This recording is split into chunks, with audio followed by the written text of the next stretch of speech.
प्यास लगने पर कुआं नहीं खोदा जाता, कुआं पहले खोदना पड़ता है। और इस समय तो जमीन के नीचे पानी इतना कम होता जा रहा है कि थोड़े में तो खुदाई करेंगे तो कुछ मिलेगा ही नहीं। कहीं 700 फीट तो कहीं 1000 फीट, इतना गहरा खोदने पर जाके कहीं जल मिलता है, उन्हें तो पहले जल नहीं मिलता। मृत्यु एक ऐसी घटना है जिस घटना के लिए साधक को शायद पूरा जीवन तैयारी करनी पड़ती है।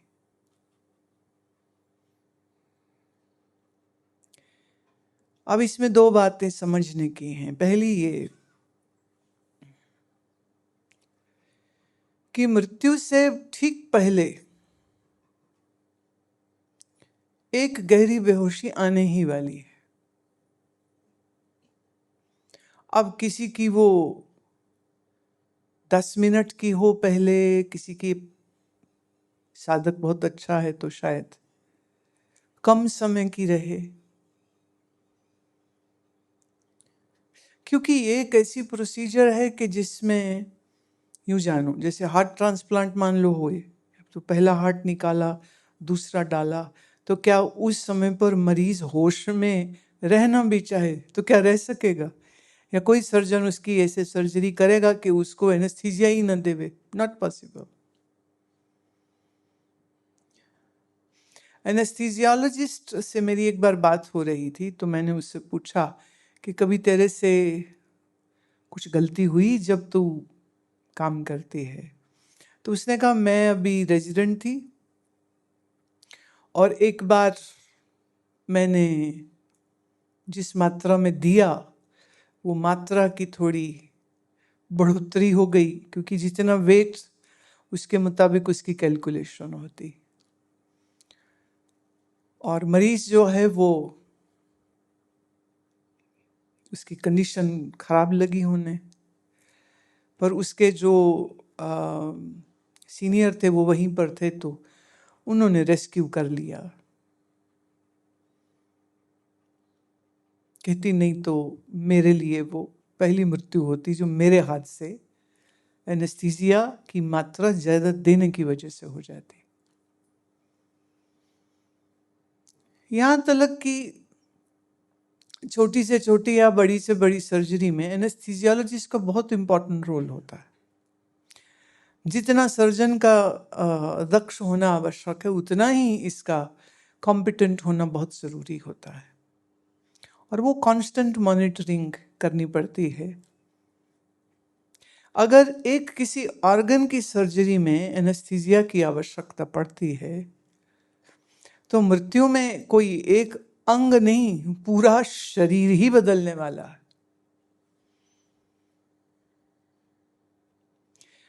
इस एग्जाम्पल से आप ये समझिए कि सिवाय एक योगी के जिसने जीवन भर प्राण और शरीर के संबंध के ऊपर काम किया है, प्राण शरीर में कैसे काम करता है, 5 मुख्य प्राण हैं, 5 उसके उप प्राण हैं, और इन उप प्राणों के भी आगे फिर 5 प्राण हैं।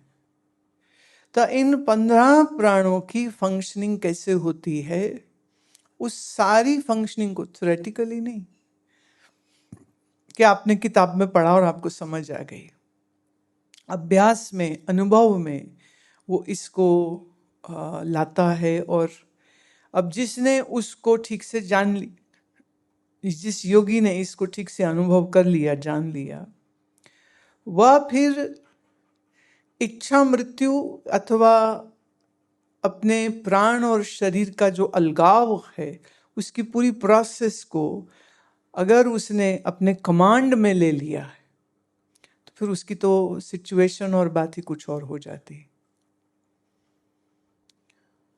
अधिकतर लोग, बहुत से, माने जो साधु है, जो स्वामी है, बहुत सारे, क्योंकि कपड़े पहनने से कोई साधु थोड़ी हो जाएगा, अपने नाम के साथ योगी लिख लेने से भी कोई योगी नहीं हो जाएगा।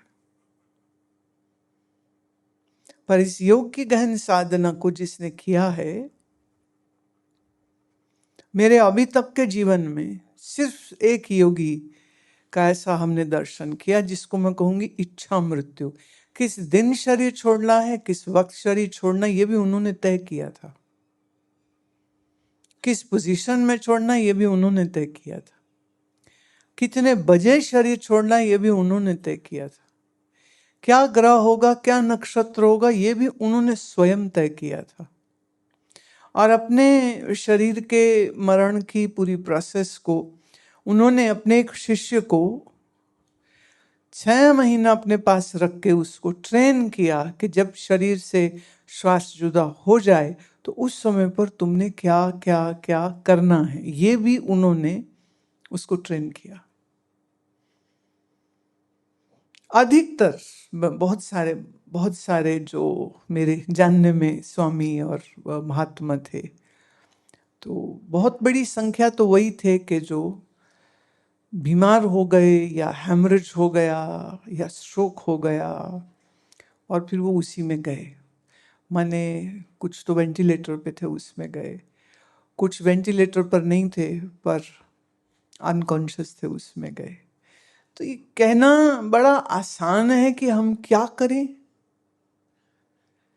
चक्कर ये है कि जो उसकी पूरी प्रोसेस है तो उसका वर्णन तो करने का कोई मतलब नहीं बनता, क्योंकि जितना कहती हूं अभी उतना ही आपसे कहाँ होता है। लेकिन फिर भी एक जिज्ञासा आपने की है तो उसका उतना ही भर उत्तर दूंगी जितना आप और बाकी सब जनता उसको समझ सके। ज्ञान चिंतन से, योग साधना से, विवेक से, योग निद्रा की गहरी अनुभूति से, अथवा प्राणायाम की गहरी अनुभूति से, अथवा योग निद्रा के उचित सही अभ्यास करने पर यह अनुभव स्पष्ट और क्लियर हो सकता है, होता है। पर जो लोग कुछ साधन करते ही नहीं, जैसे अभी एक और मैं पत्र देख रही थी तो वो कहते हैं कि मैं ब्रह्म हूँ, मैं सच्चिदानंद हूँ, ये ज्ञान बहुत बार सुना है पर कभी अनुभव नहीं हुआ, ये कैसे होगा। मैं और परमात्मा एक हैं, जगत मिथ्या है, ये अनुभव कैसे हो, क्या इसका कोई स्टेप बाय स्टेप प्रोसेस है। अब मुझे तो ये समझ नहीं लगती। और अच्छी बात है, लिखने वाले ने अपना नाम भी गायब कर दिए। तुम में इतनी ईमानदारी तो है नहीं कि तुम अपना नाम ही लिख सको। और उत्तर मेरे से आप सत्य का चाहते हो, लिखने वाला सत्य को छुपा ही रहा है कि कौन है ये।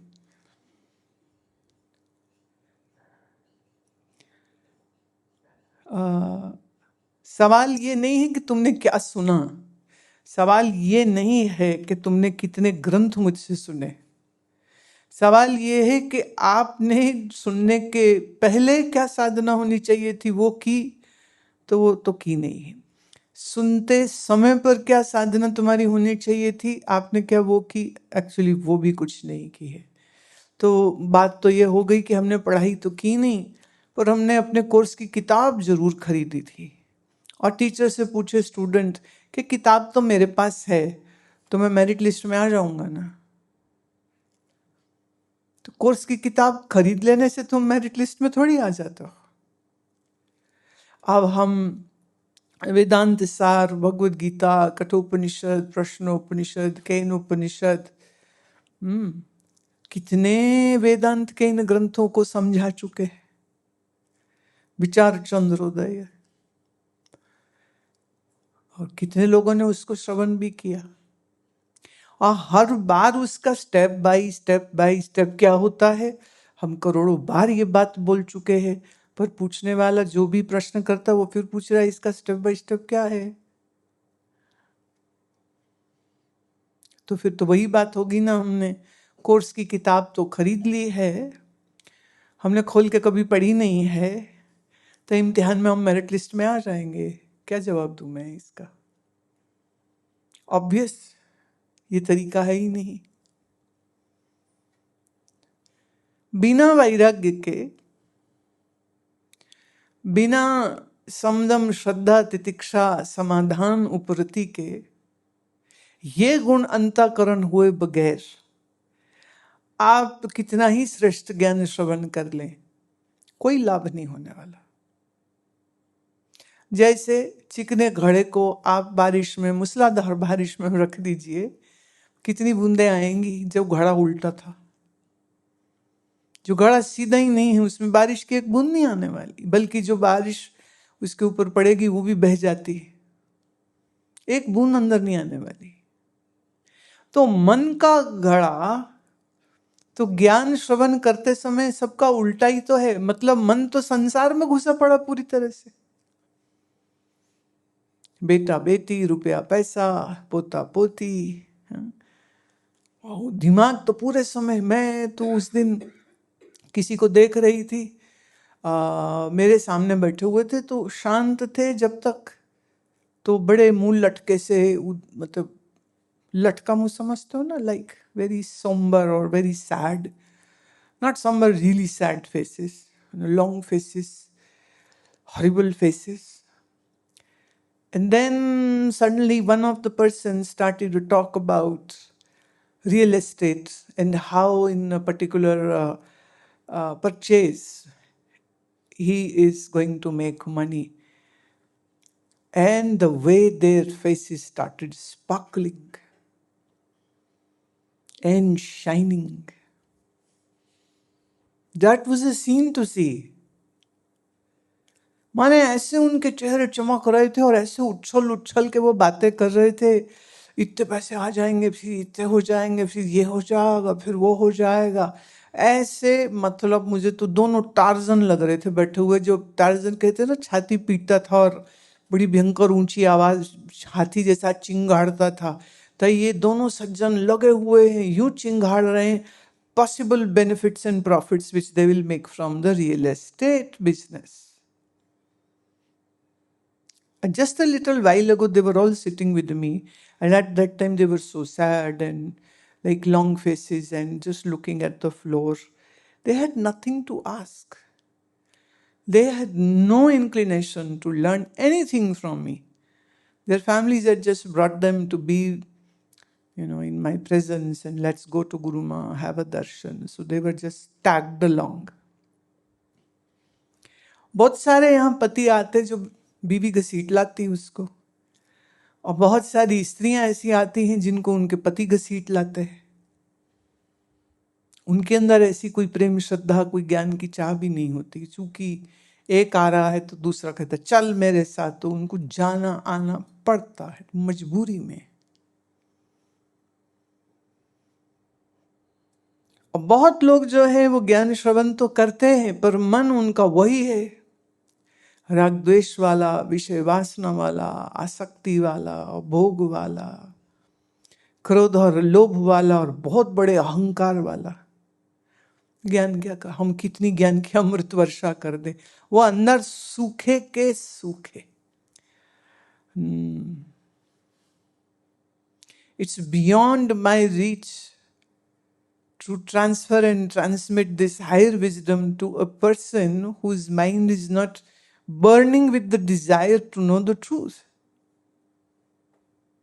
I cannot do anything for that person.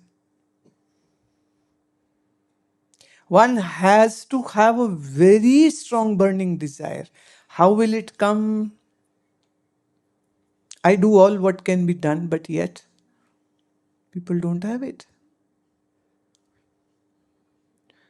So एक एक कदम जो है, और मृत्यु किसकी? शरीर की। और शरीर की मृत्यु है, और अगर मैं शरीर नहीं है तो फिर मुझे भय किस बात का? पर इतना सुनने भर से कि मैं शरीर नहीं हूं, आप शरीर के मुंह से थोड़ी बाहर आ जाएंगे।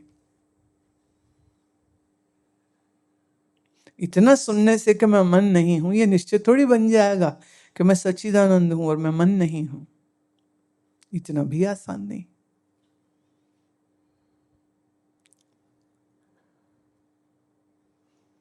सो जब तक इस शरीर के साथ जो ममत्व है और जो आसक्ति है, जब तक वो नहीं टूट जाए, तब तक कोई भी व्यक्ति अपनी मृत्यु के लिए तैयार नहीं है।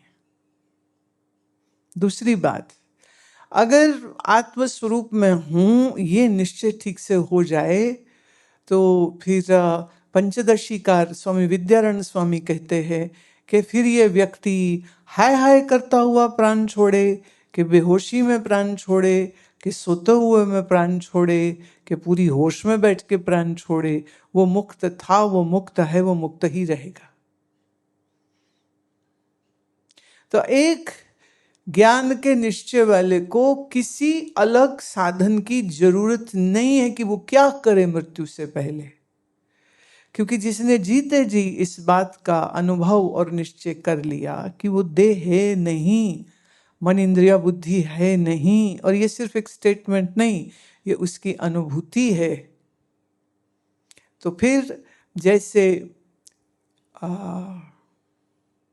गर्मी के मौसम में जब पत्ते सूखने लग जाते हैं तो वो लटका रहता है, पीला हो गया है पत्ता पर अभी भी पेड़ से लटका है, और जरा सी हवा आई और वो पत्ता एकदम सहजता से डाली से टूट के हवा में उड़ता हुआ दूर कहीं जाके गिर जाता है। लेकिन उस पत्ते का उस टहनी से अलग होना पीड़ादायी नहीं होता, क्योंकि वो पेड़ पे लगे लगे ही पीला हो चुका है, सूख चुका है, पेड़ का रस अब उसको मिल नहीं रहा है। पेड़ पे रहते हुए भी वो पेड़ से अलग ही था, पर जरा सी हवा का वो जो झोंका आया वो उसको पेड़ से टहनी से अलग कर देता है, और फिर हवा के साथ उड़ते उड़ते वो जहाँ गिर जाए, वो मिट्टी में गिरे, कि पानी में गिरे, कि गंगा जी में गिरे, कि किसी खेत में गिरे, कि कीचड़ में गिरे, इससे अब उस पत्ते का कोई लेन देन नहीं। वो पेड़ पे रहते हुए भी एक तरह से मर चुका था। तो मैं यूं कह सकती हूं, जिसने जीते जी अपनी मृत्यु का सामना कर लिया, उसके लिए मृत्यु फिर एक मिथ्या, एक स्वप्न जैसा, एक छलावे से ज्यादा और कुछ नहीं। पर जिसने जीते जी इस मृत्यु का सामना नहीं किया है, और मृत्यु का सामना करने का मतलब मन की मौत है, यहां शरीर से श्वास के अलग हो जाने की बात हम नहीं कर रहे हैं। वाणी में एक बहुत अच्छा आता है, जीवत मरे मरे फुन जीवे पुनरपि जन्म न होई। जीते जी जो मर जाए और फिर जब मरना होगा फाइनली, तो एक्चुअली उसकी मौत फिर कभी होगी नहीं, और फिर चूंकि उसकी मौत ही नहीं हुई तो फिर उसका अगला जन्म कहां से हो सकता है। जीवत मरे मरे फुन जीवे, फुन मतलब दोबारा जी गया। कहाँ मरा था? देह के मैं मेरेपन से, और जिया वो मैं आत्म सच्चिदानंद हूं इसमें। तो जिसने वह निश्चय हो गया, पुनरपि जन्म न हुई, फिर उसके लिए कोई पुनर्जन्म नहीं, फिर उसके लिए कोई मृत्यु नहीं।